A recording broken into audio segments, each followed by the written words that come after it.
Results.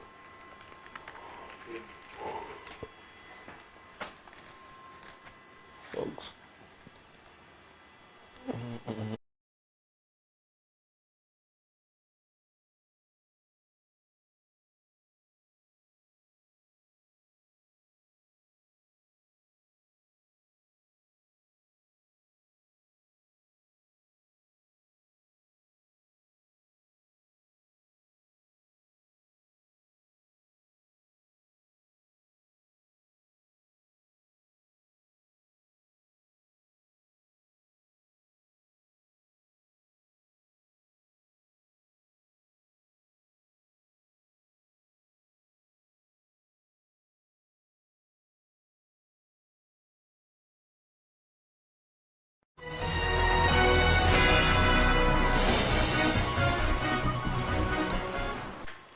Hello viewers, welcome to another edition of Behind the News coming from the stables of the Nation Online TV. I am Ayooluwa, Ayobami, and I will be your host for today. It is safe to say welcome to the month of September. It's a new month and we are so excited to have you to walk in together to the month of September. It's really really been a nice ride over the month, and we hope that all the goodies and juicy things in September will be a partaker of them all. I'm not here in the studio alone, as I have with me my elated, distinguished, delectable, amazing analyst. He has been working with us over months, and together we are in the month of September appearing before you, our viewers, to give you deep analysis of the stories that we have in our national dailies. Viewers, welcome with me, Mr. Abimbola. Mr. Abimbola, good afternoon. Good morning, Mr. Rageti. Happy New Month. Happy New Month, Mr. Abimbola. So, Mr. Abimbola, it's a new month, and the adjective would have to, increase, so we could have the best of the very best, and so our viewers can get familiar with the kind of, those adjectives describes, they are not enough to quantify or describe your analytic prowess, but I mean, they can at least cover a little. Quickly, let's go into the business for the day. I'm going to run through the headlines in few of the national dailies that I have with me this morning. Before we go into analysis, this morning I have with me the Nation newspaper, I have Punch newspaper, I have This Day newspaper, I have Daily Trust, and I also have the Nigerian Tribune with me in the studio this morning. And I'm going to start reading the headlines from our very own, talking about the widest circulating newspaper, the Nation newspaper. And on the window page we have it as Shetima to President, I won't take our bond for granted. Lagos to host electric powerboat championship. Adjacent varsity lecturers withdraw services over unpaid salaries. Nigeria braces for cyber digital diplomacy, says Tuga. BPE to list 2 discos, Genco on stock exchange. 60-year-old delivered of babies at Abuab Teaching Hospital. Tinubu, we have met 2025 revenue target, gained stability. Wike camp gives condition for PDP convention to hold. Ex-IG Arase served with honor, dignity, says Jonathan Ehindero. And over to the Punch newspaper. Again, Southwest tops as voter pre-registration hits 2.5 million. Tariff war, respect state electricity regulators, federal government wants discourse. CNG price hits 450 naira per SCM as federal government withdraws subsidies. 2025 revenue target met, no more borrowing, Tinubu. Convention, Wike's camp demands ignite fresh PDP feud. Customs intercepts firearms, 4,841 ammunition in Southwest. National Assembly cautions Wike on planned CBT rollout. 3 Lagos laborers found dead in makeshift apartments. Atiku slams federal government as bandits sack Kwara village. BPE to list Genco, 2 discos on stock market through IPO. Wike's team moves to wreck PDP convention, lists conditions, governors threaten showdown. 2027, the Buhari organization backs Tinubu, declares loyalty. And over to Daily Trust. Tinubu sets aside NTA appointments, recalls DG, ED News. Obasanjo, Abdulsalami, Jonathan push for accessible health care. Fresh quake in Afghanistan as death toll rises to 1,400. Thugs disrupt Katsina elders meeting as Rada leads stakeholders to Tinubu. President meets CPC bloc, says Nigeria not borrowing locally. PDP insists on convention despite new demands from Wike's camp. Experts predicts Naira stability, CBN injects fresh $50 million. Super Eagles hit camp for World Cup qualifiers. And finally, the Nigerian Tribune. Okpebolo intensifies oversight on road projects, demands quality speed from contractors. 44th Olubadan's coronation process begins September 22. Obi will destroy PDP if he returns to party Wike. Game-changing AI stethoscopes could detect heart condition in seconds. Battle for NWC slots intensifies in Southwest PDP. Don't drag security institutions into partisan politics, federal government warns El-Rufai. Federal government commends Finland as court sends Simon Ekpa to 6 years in jail. And these are the headlines in the national dailies that I have with me in the studios this morning. And quickly we are going to go into analyzing few of these headlines. We are going to start with a story from the Nation newspaper which reads as Wike camps gives conditions for PDP convention to hold. I'm going to run through the lead of this particular story. A cloud of uncertainty is hovering over the proposed National Convention of the People's Democratic Party (PDP) due to a lack of agreement on resolving contentious pre-convention issues among the warring factions within the party. The elective convention is scheduled for Ibadan, the Oyo State capital, in November 15.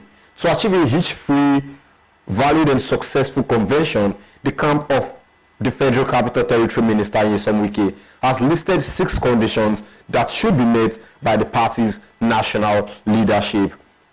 Let me jump to the six conditions listed by Wike's camp. The first is a new Southwest Zonal Congress must be urgently conducted. The outcome of the South-South Congress in Calabar, already upheld by the courts, must be respected. PDP should immediately conduct the Ekiti local government congresses in line with judicial pronouncements. There should be no microzoning of offices beyond the general zoning formula already adopted by the National Executive Committee to maintain peace and stability. And finally, the national chairmanship position must remain in the North Central, consistent with the zoning arrangements of the 2021 convention. Now, the members of the Wike's group who met on Monday night at the minister's official residence in Abuja warned that failure to meet the demands would render the proposed convention invalid, as legitimate members of the party would be disenfranchised. Now, those who attended the meeting, they are the eminent persons and stakeholders of the PDP meeting were Wike, PDP National Secretary Senator Samuel Anyanwu, former Ekiti State Governor Ayodele Fayose, former Enugu State Governor Ifeanyi Ugwuanyi, former Abia State Governor Okezie Ikpeazu, and the former Benue State Governor Samuel Otom. Now, Mr. Abimbola, in what capacity do you think these people in Wike's camp are to give conditions for a party to hold the national convention or not? The capacity that they are also party members and they are stakeholders in the party, and beyond that, everybody is looking out for himself. So in that capacity, I don't think they've gone beyond their limits to give conditions, even though this culture of ultimatums could be very, very annoying. Civilized people don't give up ultimatum, they discuss. When you discuss like civilized people, you reach an agreement to agree to disagree, and you strike a compromise. But you must realize that PDP is moving out of a crisis. But then, the control of the party itself is a major, major thing among the stakeholders. So this dramatics is about the taking control of the party under the next executive. Let's look at the conditions they listed, or is it conditional or preconditions of both? Listed as the conditions. The sixth one that says that the chairmanship should remain at the North Central. That one is valid, it's fair. It's equitable because it was the North Central person that was there before Atiku missed up the oath because of this northern ticket for party chairman and party candidate. So, if you are going to look at it, the North Central has not really got enough of its own quota for the chairmanship. So that's a fair call. Then the other one, there are two that are looking at court cases. Okay. They say one was accepted by the courts. Okay, yeah. The outcome of the South Congress in Calabar, already upheld by the courts, must be respected. Now, if it's upheld by the courts, I don't see why anybody will change. So I will appear, and except that if that court was appealed and it was reversed, if it was not, I think the party had better listen to it, because if they did not and they went to court, they will be charged with contempt of court, and they might say everything they did was otherwise null and void. The other one was Ekiti. Okay, PDP should immediately conduct the Ekiti local government congresses in line with judicial pronouncements. Well, all of them that were given the preconditions, only Fayose is from Ekiti, right? Yeah. So that might be a Fayose demand hiding behind the collectivity of the people who are residents. Well, maybe the guy felt he was cheated or his interests were not taken care of. But I would have thought that if he felt like that, it should be better thing would have been to go to court. To all the things rather than giving an opinion to really circuit a convention that they needed to put themselves together. So you see that the demands are just a potpourri of some of them reasonable, some of them neither nor, some of them may be outrageous. But again, like I said, it has to do with the control. Because whoever controls the party controls everything. Winner takes all. And if you look at the people, the Wike group in 2023, they are now split. Makinde has moved as an independent body. The Wike has retained the other 4 governors that were with me against Atiku. We see how the same plays out. But I wish they would do a good convention so that at least PDP will be settled and they can mount a credible opposition to the government of the day, to the extent that they are pushing the government to attain more. Because if you don't have a fierce or reasonable opposition, that this tendency to be, to just relax, and feel that you are doing your best when you are not even near a pass mark. But if you have a position that is, biting at your feet, and making you to stay alive, everybody is a winner in that. So to that extent, I will get the best of luck. But a party is a party. So many interests. All the interests will fight to have a supremacy. And there's nothing unusual. Some people are saying that Wike is maybe Wike is a traitor. You want to sell the PDP to APC and all that. Maybe they are right, maybe they are wrong, I don't know. But I do know that if you are a member of the party and you are fighting for your interests, that is not treachery, that's reality. That everybody will play in good faith. At the end of the day, it's a democracy, separation of interest, the fairness to getting the solution, to get that to that point for you to claim your interest. That's what it's all about. But do you see Wike as a person now, as a body? Do you see him surviving the whole political party saga? Like you working for a different political party and you are claiming to fight for the interest of another party, and even the leadership of that party does not, of your own party, does not totally agree with you. You are not in alignment. You do not totally agree. Do you see Wike surviving this two, because it's looking like a two-way thing now in forthcoming election? I don't know. We have to wait and see. We have to wait and see. But Wike, as a clanger, as a battler, as a warrior, he has proved himself. And one thing about the guy, I don't agree with him many times. In fact, when they were saying that Atiku should have picked him as vice president, I said no. It will have been too strong. You can't have two rams drinking from the same pot. They are going to break the pot. So when the president is strong and the vice president is strong, you are going to have power centers dragging themselves, and that's not going to be anything. It's not going to be vote well for the sanity of the party and the governance itself, you know. So I really don't agree with him many of the time. But on Wike, I'll say something for sure. He's a fighter and he plans his battle meticulously. Now, if you're talking of course, look at the Ayooluwa case. The entire PDP ganged up, the governor, the powerful governor, ganged up to try and remove Ayooluwa as the secretary. Yeah. But they had the party, law that says that you can go and contest, and if you don't win, you can come back to your party position.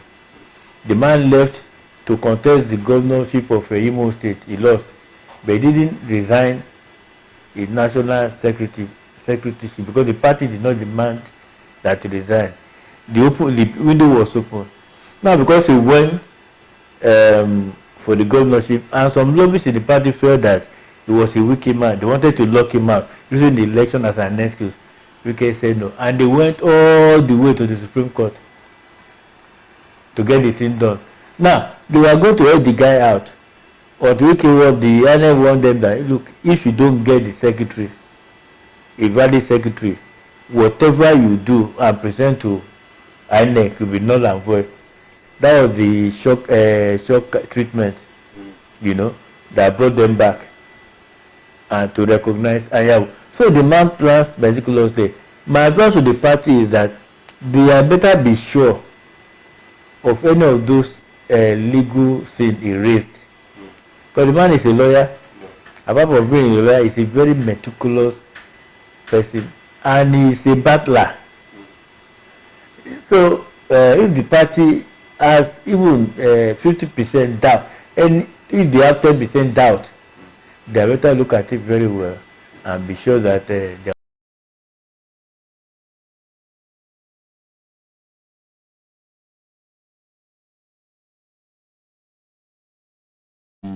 PDP are able to resolve their internal crisis for the good of their own party, and so they could be a strong opposition, or they could be an opposition the way they should be, in a democratic setting. And another thing, you see, the ADC is 90% PDP.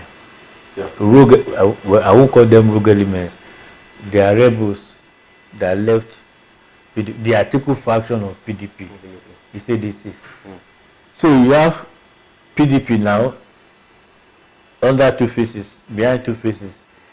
So they cannot afford any crisis that will further deplete them and dissolve or dilute their powers. Because if they did that, the election would be a massacre for them.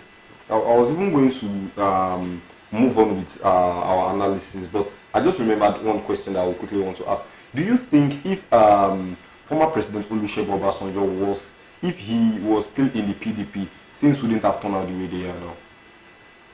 He caused all this now.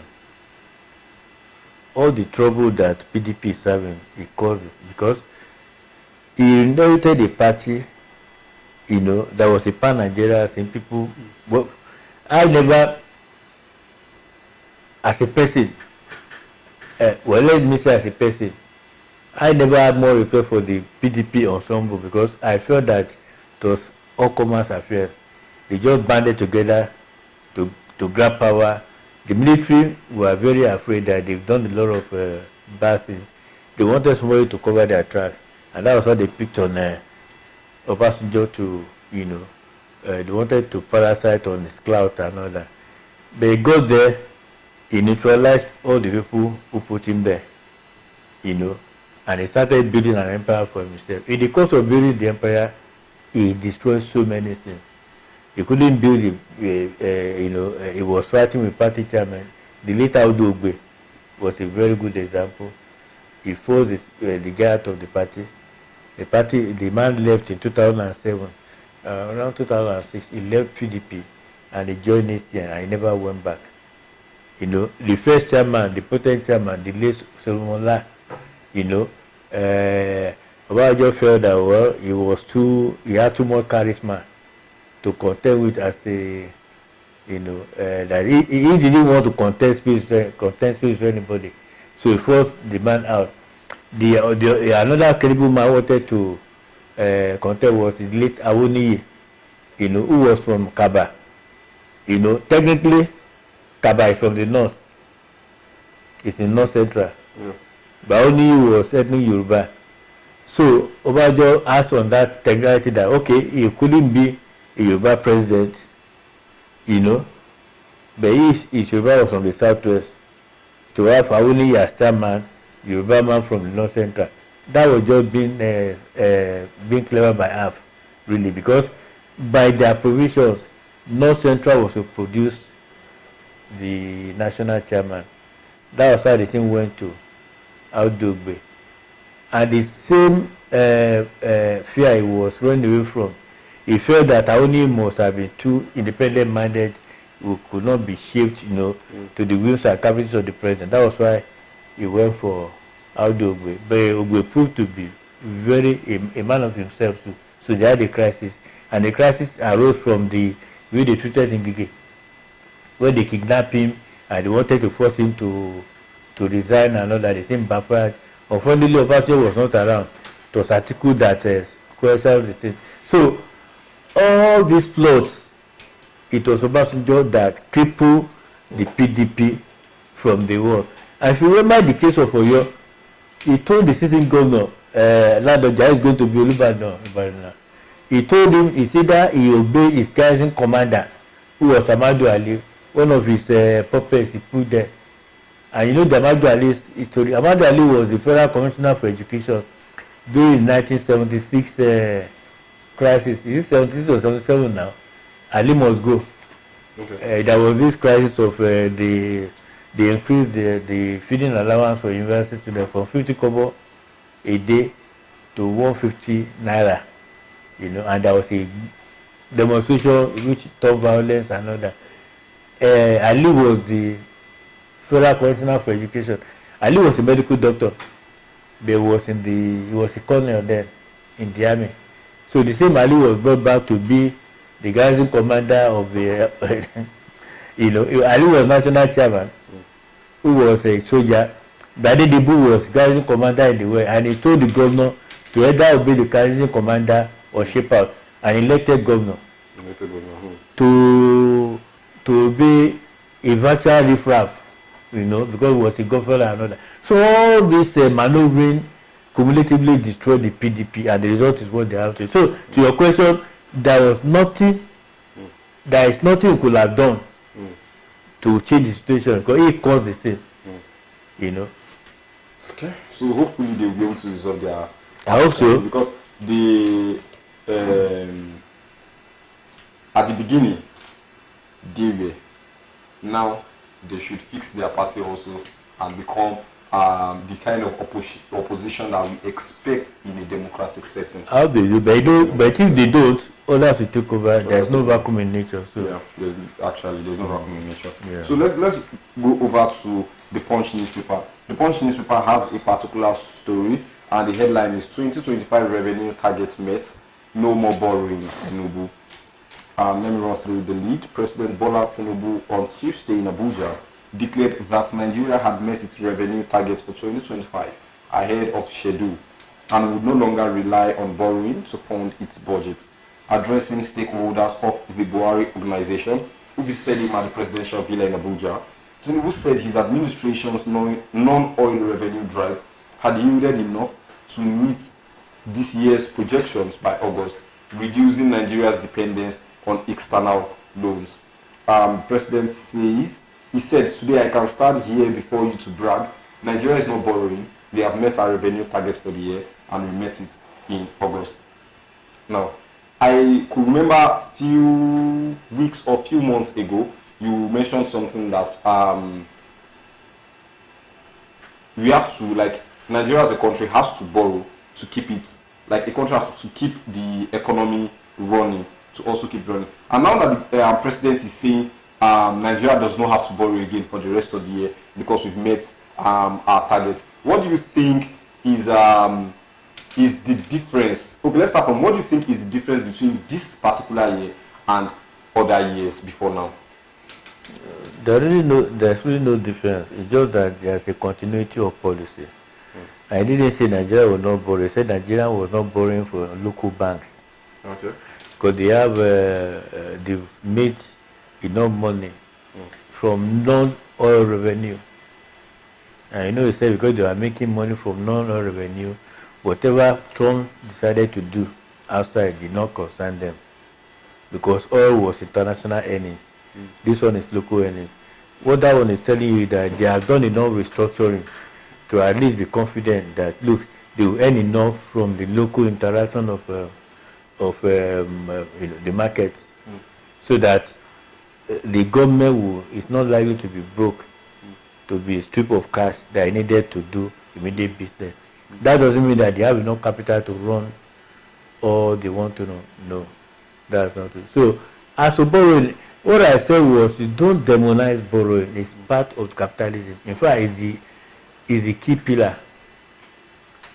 After free trade, credit is the foundation of capitalism.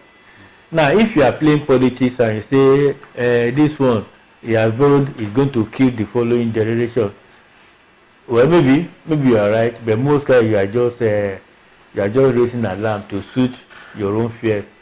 So what the president is saying actually is that his reforms,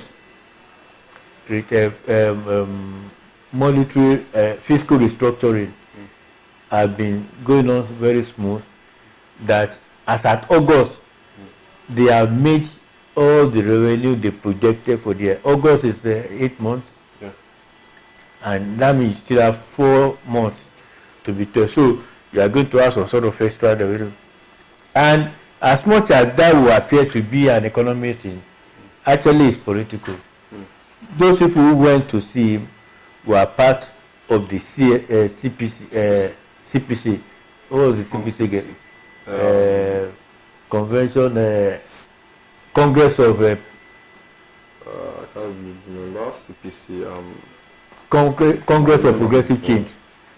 Congress of Progressive Change. That's CPC. So now they were part of the legacy blocks: ACN, CPC, AMPP, a rump of ABGA, and one or two other things. You know, of course, the rebel people who call themselves MPP, new PDP, you know, who joined much later.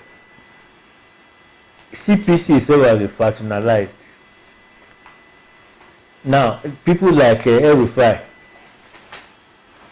and Malami, who was Attorney General, and one or two of them, they went to form AGC, and they were giving the impression that all the CPC people were disloyal, have abandoned Tinubu, and have moved to ADC.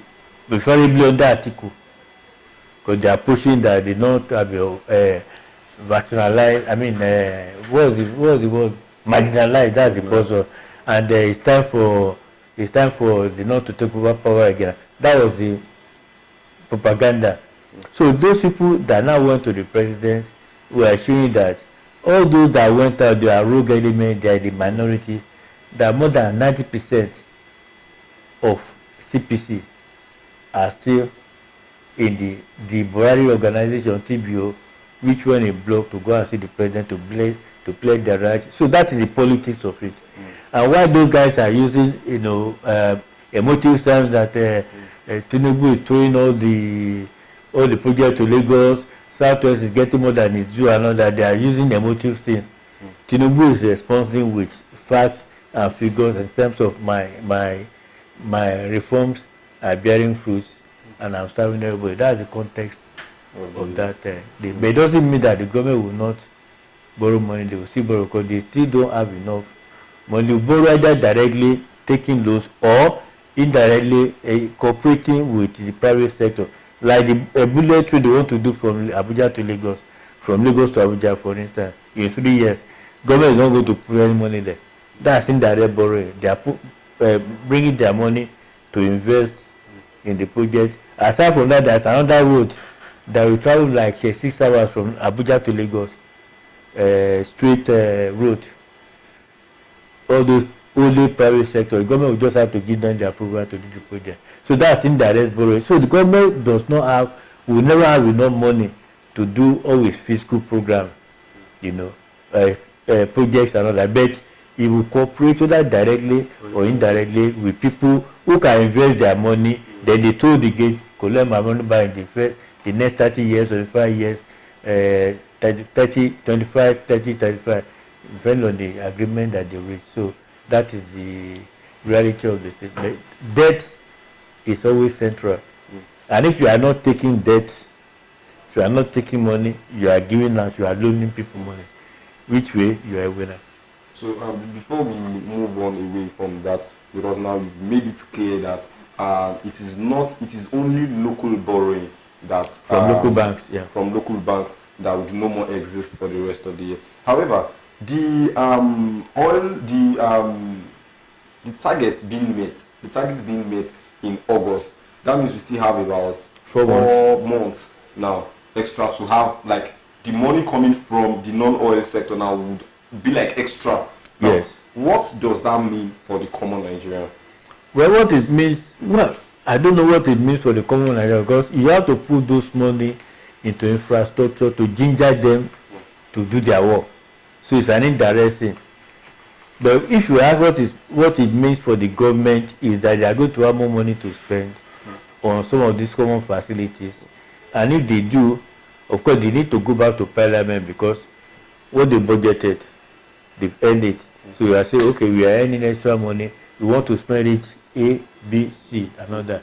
When they give them the approval, they can channel the money to those sectors. And I was reading this column, who is suggesting that instead of giving the monies to the state governors, the man claimed that they are doing white elephant project. I don't believe that. We have this intention to just condemn people, because they are not really thinking the way we are thinking. I don't believe that is true in every material capital. However, there was a suggestion that instead of passing it through the state government, the National Economic Council, chaired by the Vice President and made up of all the 12 governors, can agree on common projects, which they are already doing. For instance, the federal government is supporting the construction of the Green Line. That's Marina to Lekki. It's real. It's to be the third. They are supporting the light rail in Kaduna and Kano, I think. That's collective money, federal, states. Everybody put it together, but they agree this one we are going to spend it more.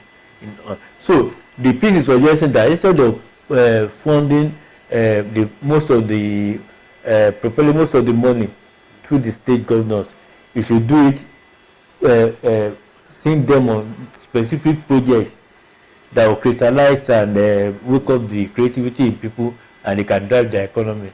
You can spend in power on rail, on roads, even cottage industries and all that. So that's what it suggests. So if that thinking is accepted, that means that this extra money, when they are going to budget, seek approval from Parliament how to spend, will have to be channeled through other means aside from the state governors, But whatever it is, there is more money for the government to spend to to spark away the economy. That's what it means. Okay. Before we go, Mr. Abimbola, there is on Monday the pro-Biafra agitator Simon Ekpa was sentenced to just 6 years in prison by a Finnish court. What and federal government has commended the ruling of the ruling of the Finnish court, because just 6 months, I mean, just in and out 6 years. 6 years. 6 years just in and out. So what do you have to say about that, Mr. Abimbola? Well, it's a welcome thing. I mean, that guy has been a rascal. He has destroyed so many lives, particularly in his native southeast. And when you see you are fighting a cause and you are destroying the living of your own people, then there's something something does not add up. Besides, one principle has been established now: you cannot be crowned to be a citizen of another country, then you are pouring fire into another country which is not at war with the country in which you claim to be a citizen. This guy was from Ebonyi State. He traveled to Finland. He made good there, made some money, and he was part of their political system. Look for him to wake up that there was agitation in the southeast. He wanted the Biafra. The plus or minus of Biafra, I don't want to discuss that. That is but whatever you are doing, when you get your people being killed and maimed, you are killing their livelihood. You say stay at home on Mondays. Monday, in Yoruba, Monday is Ojo Aje, the day of commerce. When you have a bad Monday in Yoruba belief, you are going to have a lousy week economically. And I believe it's so in other cultures. Now, that crucial day, you say people should not go to work. Students who are doing their work, banks will not open. And they say you want to develop the area. So it's a good thing. I read the guy who rot in jail, for all this rascality. But beyond that, I think people should learn from the mistake, because there are some comics who wanted to start this Yoruba nation nonsense, saying that they want to take Yoruba land from Nigeria without seeking the mandate of anybody. Not just by whims and caprice, just wake up, want to take a section of the country from me. We could have been witnessing this sort of thing. People not stood up and say no. Even then, there was this dry people, the Democratic Republic of Yoruba, who went to seize the secretariat in Badon in a comic revolution that, of course, they are all cooling their heads in jail. So people should not take the others for granted. That people are keeping quiet does not mean they are stupid or they are less preyed by the challenges in the land. You use your brain, your mind to solve a challenge, not a braggadocio that doesn't add to anything and ruin you to death. I wish him a good time in jail. When he comes back, his head will be clearer and he will think better. But and the country will be tougher. 6 years is really not long. And when we take his chances, we'll see. And he could get out earlier if he showed good behavior anyway. Well, okay. He's lucky Finland hotels there. I mean, prison there like 3-star hotels. So people even conversing that they should come to Nigeria. No, I don't think they should. I don't think they should just deal with it. He committed the crime in their country, even though Nigeria. No, he should let him be there so that let him stay in the hotel. You know that when you have the concept of golden handcuff, the handcuff is gold, 21 karat gold, but you still he has still coffee, no freedom. So let him enjoy his stuff. I wish him the very best today. Hopefully, everybody can just take 1 or 2 lessons from it. You can't disrupt the economy of a country and expect to go scot-free. Exactly. Even if you're able to maneuver your way, there's some Yoruba people say eleda, like the people that because you are destroying the livelihood of certain people. Certain people depend on their markets, their goods, before they could live, before they could be sustained. Exactly. And you now saying because of your personal interest or personal vendetta, trying to disrupt the economy of the people or disrupt the economy of the nation, it is not accepted and it is not really a good thing. You know the Western equivalent of Leda is karma. Karma is catching up with him. Yes. And that's just we should all know that karma would catch up with one way or the other. When you are doing whatever is not, just remember that even when you are doing what is good, karma is still available. Karma is still available. So let us just bear that at the back of our mind. Thank you so much, Mr. Abimbola, for having you Thank on you. the show. Thank you, Mr. Rajati. It was really a nice ride with you on the first show for the month Thank of you. September. And until next week when we shall appear before your screen, I remain Ayooluwa Ayobami. And until then, bye for now.